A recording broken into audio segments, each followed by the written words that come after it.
warahmatullahi wabarakatuh. Kali ini aku akan menjelaskan kisah kejujuran dan kasih sayang Rasulullah Shallallahu Alaihi Wasallam. Nabi Muhammad Shallallahu Alaihi Wasallam adalah nabi terakhir. Nabi Muhammad Shallallahu Alaihi Wasallam sejak kecil sudah menjadi yatim piatu. Oleh sebab itu, beliau sangat mencintai anak yatim dan menganjurkan umatnya untuk merawat, mendidik, dan mencintai anak yatim. Pada usia 8 tahunnya, Nabi Muhammad Shallallahu Alaihi Wasallam sudah mulai bekerja mengembala kambing untuk membantu ekonomi pamannya. Di samping itu, Nabi Muhammad SAW terkenal sangat jujur. Sikap jujur tersebut sudah diperlihatkan sebelum beliau diangkat menjadi Rasul.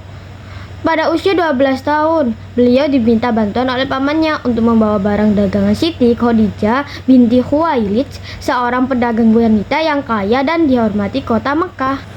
Pada usia 35 tahun, Nabi Muhammad SAW bersama dengan orang-orang Quraisy bekerja sama memperbaiki Ka'bah.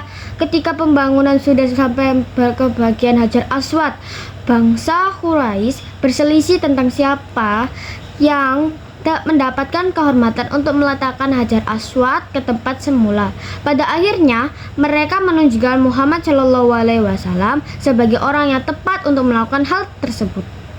Rasulullah pun kemudian menyarankan suatu jalan keluar yang sebelumnya tidak terpikir oleh mereka. Beliau mengambil selembar selendang, kemudian Hajar Aswad itu diletakkan di tengah-tengah selendang tersebut. Beliau lalu meminta seluruh pemuka kabilah yang berselisih untuk memegang ujung-ujung selendang itu.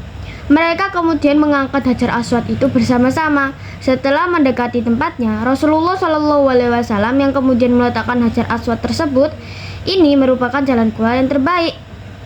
Seluruh kabilah setuju dan memuji jalan keluar ini. Mereka pun tidak saling menumpahkan darah. Saat itu, beliau dikenal di antara kaumnya dengan sifat-sifat yang terpuji dan diberi gelar Al-Amin, artinya orang yang dapat dipercaya. Anak-anak, mari kita teladani sifat jujur dan dapat dipercaya Nabi Muhammad SAW dalam kehidupan sehari-hari. Misalnya, jika orang tua kita meminta bantuan untuk membeli sabun mandi di warung, ada sisa uang pembelian, uang itu harus dikembalikan pada orang tua.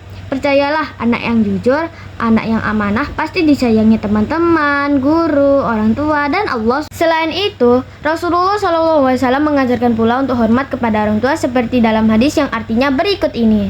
Aku Ibnu Mas'ud pernah bertanya kepada Nabi SAW, amalan apakah yang paling disukai oleh Allah Subhanahu wa Ta'ala? Nabi Muhammad bersabda, mengerjakan sholat tepat waktu pada waktunya. Aku bertanya lagi.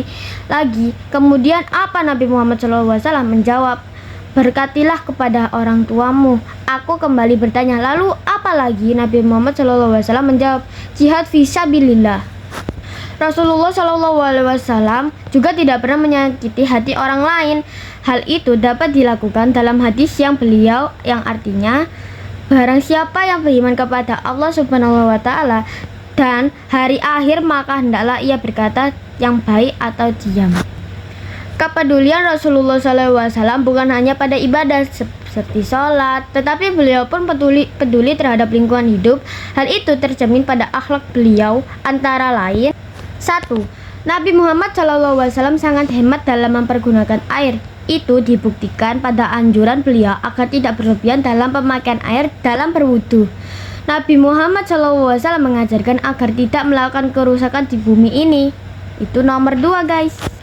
Anak-anak, tahukah kalian Nabi Muhammad SAW diutus oleh Allah Subhanahu wa Ta'ala sebagai rahmatul lil alamin, atau sebagai pembawa kasih sayang bagi alam semesta ini? Tentunya kalian ingin tahu lebih jauh apa tujuan Nabi Muhammad SAW berdakwah. Tujuan dakwah Nabi Muhammad SAW adalah untuk mengubah keadaan masyarakat jahiliyah menjadi masyarakat yang sejahtera berdasarkan agama tauhid, yaitu misi kedamaian dan kesejahteraan hidup tersebut bukan hanya bagi bangsa Arab, tetapi juga bagi seluruh alam sampai sekarang dan akhir zaman. Nabi Muhammad SAW selain mengajak kaumnya untuk mengutamakan kemurnian akidah dan selalu menyembah Allah yang Maha Esa, beliau juga menanamkan akhlak terpuji yang membawa kebaikan manusia hidup di dunia hingga akhirat. Salah satu sifat terpuji yang dapat kita cermati ketika beliau dan pengikutnya hijrah ke kota Madinah adalah beliau mampu menanamkan sifat persaudaraan antara kaum pendatang muhajirin dengan kaum Ashron penduduk asli, sehingga mereka saling menolong untuk menciptakan kawasan yang tertib dan aman. Di samping itu, masyarakat berperilaku sopan santun sesuai ajaran Rasulullah Shallallahu Alaihi Wasallam. Sebagai umat Nabi Muhammad Shallallahu Alaihi Wasallam, kita harus menjunjung tinggi ajaran beliau, misalnya menghormati orang yang lebih tua dan menyayangi orang tua yang lebih muda. Ketika berperilaku sopan dan bertutur kata santun terhadap orang tua, guru, masyarakat sekitar. Juga kita harus menjaga lingkungan kita agar selalu bersih, karena kebersihan adalah sebagian dari iman.